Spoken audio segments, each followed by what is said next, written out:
Welcome to the Sanity Project podcast, where you can awaken your mind to clarity and success even in today's life challenges. We're here to provide insights and solutions that will help you live a sane, healthy, and prosperous life. Here's your host, Joanne Victoria. Hello, everybody. This is Joanne Victoria with another episode of the Sanity Project podcast. The Sanity Project podcast is a place to discover a life of clarity, confidence, and success. Our guest today is Keziah Robinson.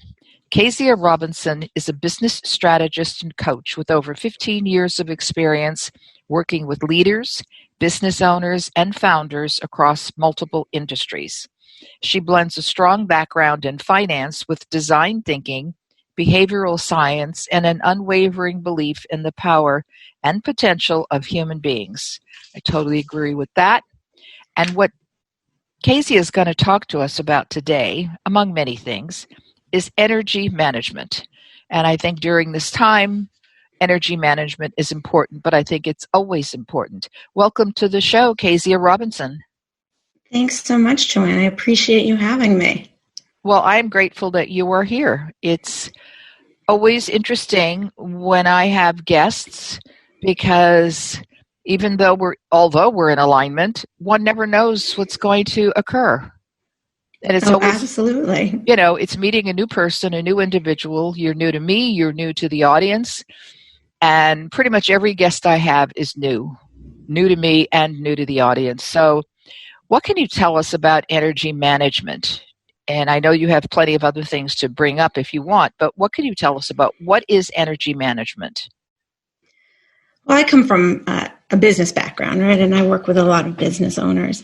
And the way I look at it is we focus so much on time and money, and time is money, is these sort of adages.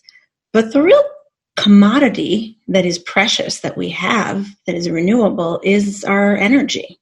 And when you think about where you invest your energy, a lot of times we're spending a lot of energy on things that are not giving us much return. And I noticed that in myself, and I started to notice it a lot in my clients, because people would come in and they would be struggling with delegation. That's a big one. And it would not make sense. Why are you doing this? Why? And it just was like, well, it's cheaper. I don't want to pay somebody to do that. Bookkeeping is a classic example. I don't want to pay somebody for, or cleaning your house, even your personal life. I don't want to pay someone that. And so I started to develop a lot of exercises to really help people think concretely about what creates energy for them and what drains energy out of them. And then look at how much energy they're investing in each of those things. And I started to get clients to move forward because it became really clear that there's a lot of tasks and responsibilities that are just draining energy out of you. And when you see it in front of you, all of a sudden you're like, man, why am I doing that? How do I get out of that? And same thing with relationships, especially clients, but sometimes also people in your personal life where I always say the relationship is the problem, not the person. So you're not going to fire your mom. Don't worry about it. But to look at those kind of energy drains or energy vampires and say, why am I tolerating this? Why am I engaging in this relationship where I get off the phone, let's say with a client, and instead of picking up the phone to call a couple of other clients or do business development or go over and even do some training with one of my employees, I got to get a cup of coffee or a drink because it was so exhausting to have to deal with them.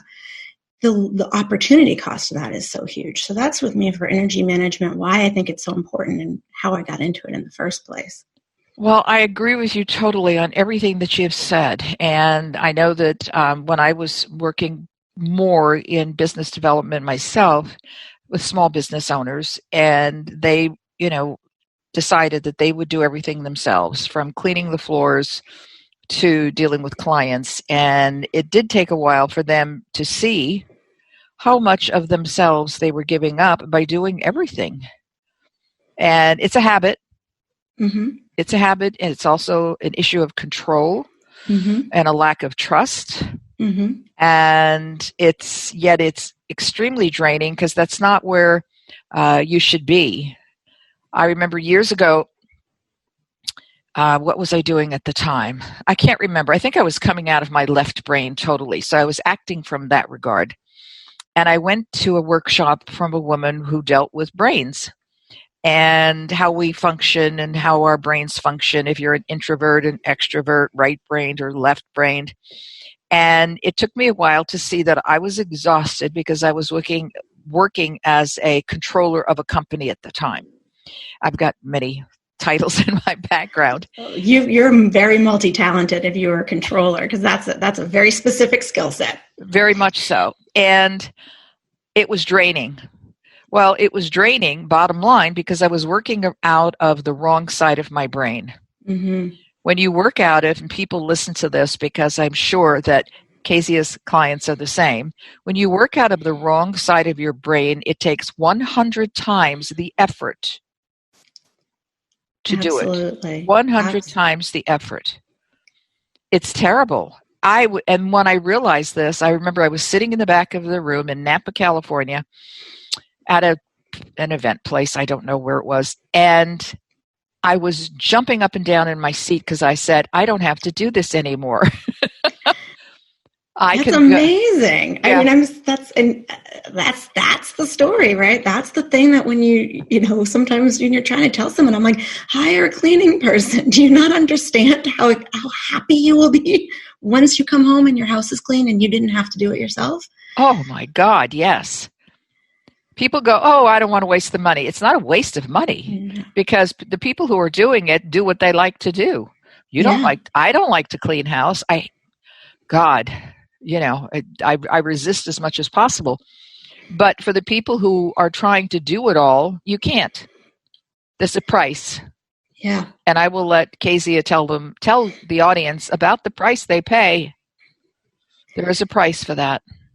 Absolutely. And I really love, just to go back to that point about operating from the wrong side of your brain. However you think about it, one of the things I do with clients is behavioral assessment at the beginning, because we often don't realize that something that we don't like to do, like cleaning, someone else likes to do. Mm-hmm. And I know my cleaning service, run by a fantastic woman, she told me when she cleans her house 3 times a week. And I was like, oh, you like to clean. It was just amazing. And so that's something that really I think can be so powerful, is to say, I'm not just bad at something, or just I have to push through, or I'm lazy. One of the worst things we tell ourselves, I don't have the willpower, the work ethic to do it. The people you're comparing yourself to, a lot of times they actually like to do that function, or at least it doesn't bother them that much. They're not draining the energy. So when you think about how much energy you're putting in, you are like climbing a mountain and they're going up a flight of stairs. Correct. So I think it can be really, really important to get focused on that. And I realized I forgot the question you just asked me before. That's okay. Well, how can they free up energy? How can they manage their energy better? I mean, we gave good examples right now. Yeah. Don't do what you don't like to do. But how do you get a resisting client to change their mind? Well, one of the things I look at is first off, just mapping it out. Often they haven't really thought about it. And then this stuff that we do, introduce the concept that someone else might want to do it. But if it's control-oriented, it can be hard. The next thing I do is say, let's look at the value you're creating for the other people. Let's actually concretely look at, if you stop doing this, so I say, like, your house needs to be cleaned, right? But you don't necessarily need to do it. If you stop, let's say you got amnesia and you were completely incapable of performing this function, what would be the next best alternative? All right, let's take that out. Maybe the kids will clean. All right, but the kids don't ever want to clean anything. Okay, take that out. What's the next best alternative? And sometimes if we'll have to say money is no problem. Let's just take that away. But move it down to you get at least 3 alternatives to you performing that task. And sometimes there's no need for the task. What happens is it's like, well, actually, nobody needs this task. And then we can get into the psychological work, which is about why are you continuing to do things? Like, what is it? Does it make you feel important? Is that what it is? So now we have to deal with, hey, how do you build up your confidence in that you're important? You don't have to control all these tasks. Does it make you feel needed? Mm-hmm. I just wrote that down. Yeah. And And one of the things I'm working right now, especially with what's going on where people are in this pressure cooker inside their own homes, is we often want to control because the things that we can't control, where we can go. We can't control our work and a lot of things. And we can't control getting the kids someplace so you can at least have a moment to yourself, right? You can't necessarily control that. So you're trying to control more of these small pieces in your life. Your kids also have lost a sense of control. So if you think about it, you say, you know what? Having them do the dishes is actually an opportunity for me to gift them that sense of well-being that comes from having something under control, because they are also stressed out because they don't have control over a lot of things that they previously had control over. You can kind of start to think about it in a way that it's not so much you're giving something up, but that you're gifting it to someone else. That's perfect. Yeah. That's perfect. Yes. It's really important, obviously, training. I mean, I trained my children when they were very young to do many things because they had 3 and 3 years and I had to work at the same time. But people don't like to have their children do anything, I find. I don't know what that's all about. Well, I think some of it's, we always want to, the opposite of whatever we grew up with. I always say we're always both trying to replicate the best things about our childhood and avoid the things that were the worst things about our childhood. And the problem is usually it's just two sides of the same coin. So we want our kids to have work ethic, but we don't want them to have to do a bunch of chores because, I know I did the laundry, the dishes. I had to cook a couple of times a week after my parents got divorced. I got $10 a week. And wow. I thought that way, and then I went to college and found out that all of these people who'd grown up with more means and different things, they're like, you had to do your own dishes. You had to do these. They just were stunned that I'd had to perform these functions. And I was like, and that $10 a week started to seem like slave wages because I was like, good, I did all this work. But now as I'm older, I look back on it and say, I developed this work ethic and I know how to clean a toilet, even though I don't want to do it. So there's some elements, I think, with helping your kids is looking at it as what's a good use of their time. They're going to be an adult someday and they're going to have to know how to load their own dishwasher. So put them in the habit of that. They're going to need to know, but maybe they don't need to know how to clean the bathroom because the truth is, you shouldn't be cleaning the bathroom. You want to pay somebody for that, right? Correct. So as you get comfortable with where you would, especially if it's just temporary right now, is saying, hey, we all need to know how to do it in case this happens again. But on the other side of it, we're going to hire somebody when it's safe for them to come into our house. So it's temporary. You can always set it up in the way like you think we would with employees. You can set this up as, hey, this is a temporary budget cut, or we're going to have to do X. But we will go back to an environment where some people can come into your home. And we will go, much like we'll go back to an environment where you can go out to a restaurant. We don't know when that's going to be, but it will happen. Yeah, I've read some stuff about that, but I'm kind of sitting back, waiting a few more months, I think. Yeah. Slowly. It has to be slow and has to be conscientious. And I think that if people are wasting their energy now or allowing others to manipulate them around, they better get straight. And you are the person to help them do that. Because when things shift again, as they will week by week, month by month, certainly for the remainder of this year, and everything will be different. Absolutely. So your people and the same. That's the thing that's fascinating is it's both different. Things will be different and they will also be the same. And we just don't know which pieces will be different and which pieces will be the same. I know. I hear people talking about the new normal, and I want to say the phrase is incorrect. It's not a new normal. It's a new time, but not normal. I don't even know what normal means myself. But it's just, as you just said, some things will change, some things won't. And people have to adjust. See, I'm more into adjusting and being adaptive. Mm-hmm. And I think that's what people don't understand. And, maybe some of your clients are that way. They are just frightened to move off their position. And the thing we were talking about before, what do you give up is really, really powerful. Having a little honoring that a bit and letting them grieve I mean, this sounds like very metaphysical and a little corny, but yeah, letting somebody grieve for the idea of being, hey, I was super mom or super dad and nothing bad could happen to them. That's my kids believed that and now we're in a situation where it's quite clear that I cannot protect them from everything. Okay, that's a fair thing to give up, to grieve that you lost, your children have lost that, you've lost that. But what's the new world look like? Okay, now my kids understand that I'm a real person, and they also, which is some real benefits. Mm-hmm. And also, my kids are learning that they're going to have to go forward and make their own way in certain elements. Employees, absolutely. A lot of times, your employees are realizing you're not infallible as the owner of the business. Well, you never were. So we just revealed you never were. And now you have an opportunity to really see in your employee base, where's their strength and who are the leaders there? Who are the people who have been able to step up and be stabilizing forces and be creative? That's, it's always some sort of a drama that brings the best people forward.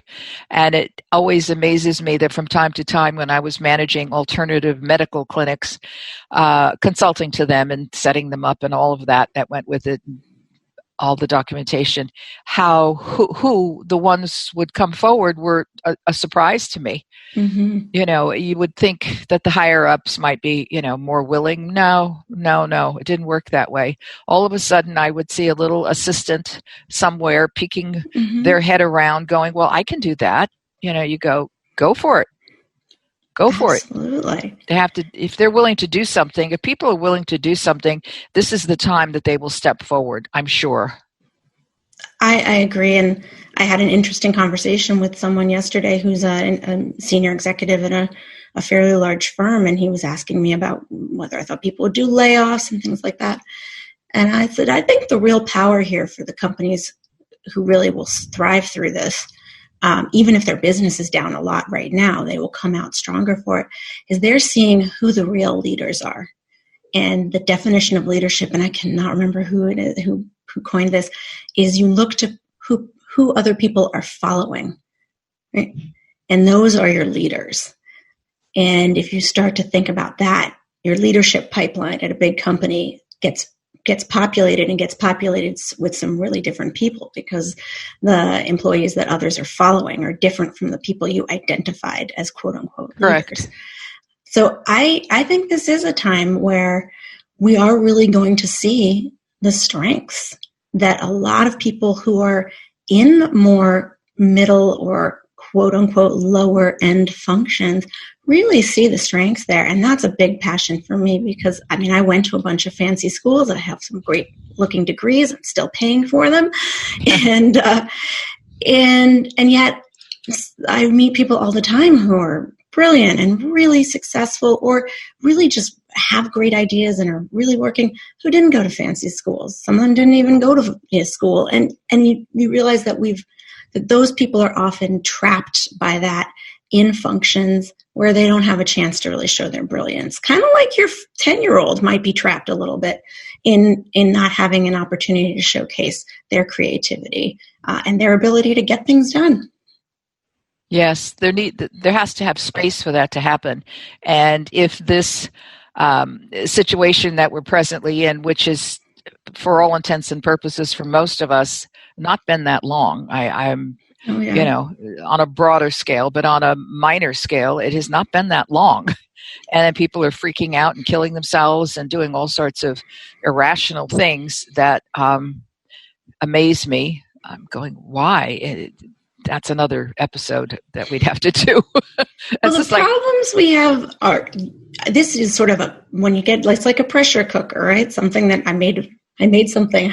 Somebody bought me an Instapot for my housewarming, and I'd never used it.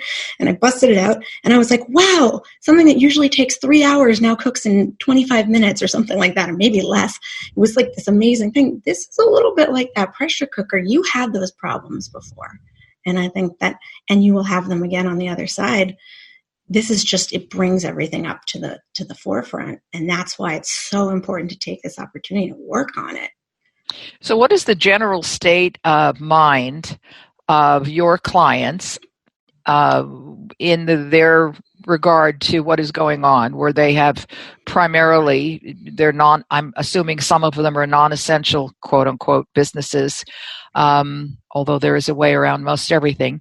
Are they staying open? Are they feeling optimistic? Are they looking for the new leaders in their company?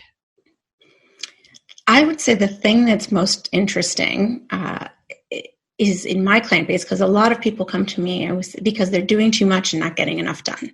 Got it. So they're in that control. They haven't hired enough support staff, or they're not using them very well. What I'm seeing from them is there was an initial kind of panic, right? As not in a bad way, but everybody now they've settled out. What's their revenue look like? What are they doing? What are they going to do with their employees?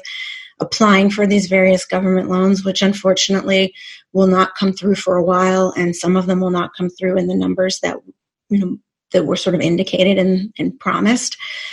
But they're kind of building. They're now getting to the point where they know what they're going to do for the next couple of months, and there's so much. What I'm finding fascinating is there's so much space, and they don't know what to do with the mental space. They're so used to being busy that's the hardest thing for them. And that's the thing that we're working on is, what is the vision? What is the dream? What do you want your life to look like? What kind of leader do you want to be? Who do you want to do business with? What are you passionate about? And that's work I love, but it's hard. I'm often helping people just decompress enough of their lives to get more efficient. And this is wonderful for me because I'm like, yay, we get to do the big work. Right. And so there's some clients who've done some of that work. So now we're really just refining it and being more I'm helping them see the creative options they might pursue. But there are definitely some other people where it's time. I mean, I had a client today he was like, I don't know what to do. I feel guilty that I'm not busy. I don't have as much work because he's had, some projects pushed off and some clients put him on pause. And I was like, well, this is the time to do the work on where do you want to be? And he's like, I feel like I'm guilty because that's not real work. And I said, trust me, I'll send you some exercises. I was like, trust me, it's real work. So I put him in. I was like, when are you doing it? Okay, how many hours? It's going to take you this long. I need you to give me an accountability check-in. Right? I said, you want it to be work? I'll make it work. Don't worry. Absolutely. That's the hardest work. Yeah. I mean, you have your product and you have your process, and then to make the profit, you just do it. But now you have to become a real person doing it. Yeah. You have to know why. I really, one of the things with energy is, I said, it's forget time and money. It's in creating energy, because what people pay us for on the other end is for creating energy for them. That's why people go to a movie. They're paying for the entertainment, right? The positive energy created by the entertainment of it. If they're paying a bookkeeper or a cleaning service, they're paying for not having to do the savings on that energy drain. And if you think about that, where is the greatest value that you can create? How much energy can you create? And I think a lot of times when you don't really feel that excited about the thing that you do, or you've been doing it for a while, it's a good business, what you come to realize right now is you're not creating much energy for yourself. Maybe it's draining you. And truth be told, you're not creating that much value for the customer either. If you were, they would be finding a way to continue to pay you, or at least to continue to work with you. So I'm seeing that as this is also saying, if you're going to spend all this energy, where do you want to spend it? Correct. Yeah. That's all we have. Well, for people who are listening now, Keziah, what would you tell them to do, whether they are a small business owner, a medium-sized business owner? What would you tell them to do right now? Or if they are an employee for a medium-sized or small business owner, because small business is a large portion of our country. Mm-hmm. And how large, what is it, how many millions of people or thousands of people can still be declared a small business? I think it's 500, up to 500 employees and the legalese they're using right now. Yeah. Oh, I thought it was more than that. But anyway, that's still a lot for this conversation. And we don't know exactly who's listening, but if they're listening, and they will do what I usually recommend, actually always recommend, is that they share this information with someone else and send it to them. What advice can you give them? What strategies can you advise, if not just one strategy that you can advise them to do right now as soon as they stop listening to you on this podcast?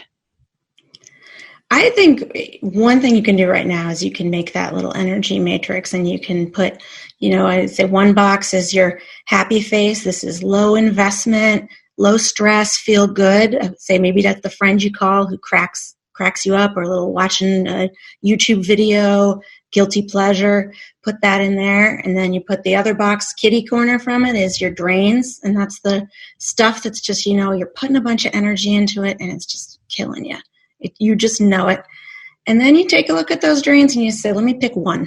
Let me pick one to trade off. And how much more good vibes could I generate? So pick one. It might be a task. Like I said, it might be doing the laundry, right? You pick one and then you say, how do I solicit help for this in this current environment? Because other people want to help you. So that's what I suggest. It's just pick one thing. Baby steps. Baby steps. It's always baby steps, people. It's, never take a bite bigger than you can chew. That's it. Digestible bites. Yeah. People always want to just, do it all in one fell swoop, and it's not going to happen. Yeah. You used the word habit before, which I'm sorry to cut you off. But that's the thing, is it's a habit. This is, and that's why because I'm like, when you're thinking about your dream, take a big bite, right? Like, you put the goal, make some big dreams. But when you're thinking about stuff like this, the actual work process, it is a habit change. And, it's just like going to the gym. Like, learning to delegate is just like the, New Year's resolutions we have. So it's going to take practice, and you're going to have some fits and starts. But it works. So I love that you're saying just, take a little bite one at a time and digest it. Yes, savor it. Savor that first bite, because later you're going to wish you could only take a small bite. I want to thank Keziah Robinson for being with us today, and I'm sure you're going to enjoy this podcast. You're going to re-listen to it, people, and you're going to take notes, whether you take notes on the computer and by hand. And by now you all know I prefer doing it by hand, because it connects to your synapses and your neurons, and you will remember it a lot better. And I want to say again, Keziah Robinson, thank you for being here. You can check out her website at Cassia, CASSIA-partners.com. And her best email address is Keziah, KEZIAH, at CASSIA-partners.com. And you will see her links to LinkedIn and Facebook on her website page, on my website, askjoannevictoria.com. Everybody have a great day. Take care and bye. I hope you enjoyed this episode of the Sanity Project podcast. Please go to askjoannevictoria.com to listen to more podcasts. Check out Joanne's coaching programs and get a free copy of her report, 5 Steps to Achieve Life-Work Harmony. That's askjoannevictoria.com. Take care, and thanks for being here.